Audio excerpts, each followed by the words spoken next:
Hello guys, আসসালামু আলাইকুম। সবাই কেমন আছেন? আশা করি সবাই ভালো আছেন। আলহামদুলিল্লাহ আমিও ভালো আছি। তো আজকে দুপুরবেলা ভাবলাম যে একটু ভর্তা করি, তাও আবার হচ্ছে কাঁচামরিচ, শুকনা মরিচ সব কিছু একসাথে।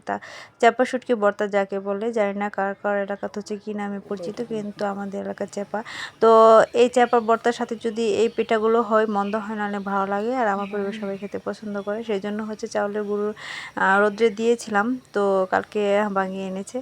তো এখন সেই গুঁড়োগুলো সুন্দর করে আগে হচ্ছে উষে নিয়েছিলাম, তারপর মানে একটু বেজে নিয়েছিলাম, তারপর হচ্ছে সুন্দর করে পিঠাগুলো বানিয়ে তো পানির মধ্যে কলা পাতা দিয়ে দিয়েছিলাম। আর এদিকে হচ্ছে ভর্তাগুলো বেটে নেব এখন, কারণ এপাটা বেটে ভর্তা খেলে অনেক মজা হয়, অন্যরকম টেস্ট হয় আর কি।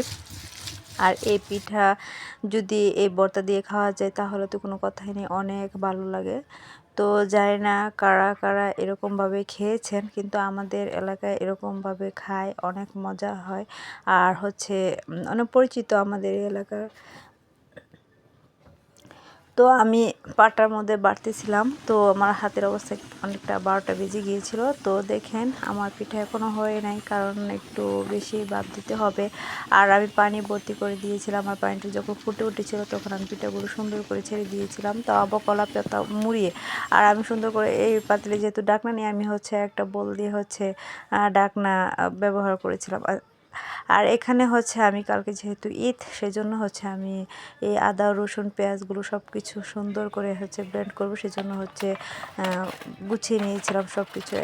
তো দেখেন আমার হচ্ছে সবগুলো ব্লেন্ড করা হয়ে গিয়েছে, আমি কিন্তু অনেকটা কাজ গুছিয়ে ফেলেছি। তো এখানে নারিকেল ছিল, তারপরে এখানে পেঁয়াজ, তারপরে এটা ছিল হচ্ছে আদা। তো পেঁয়াজ বাটাটা আরও আছে, ফ্রিজে রাখা আছে, 2 বক্স হয়েছিল, তো একটা বক্সে এখানে নিয়ে আসছি। তো এখানে ছিল রসুন, তো রসুনের বক্সটা আমার ছেলে খুলতে পারতেছিল না। তো এই তো এখানে রসুনগুলো কিন্তু অনেক সুন্দর হয়েছে, সবগুলোর কালার কিন্তু সুন্দর অরিজিনাল হয়েছে। আর হচ্ছে এখানে আমি হচ্ছে বাদাম বেটে নিয়েছিলাম, কারণ সব কিছুই তো লাগে, তাই না? তো তারপর হচ্ছে আমি নারকেল কুড়িয়ে নিব। তো এই তো আমার ঈদের প্রস্তুতি নেওয়া হয়ে গিয়েছে।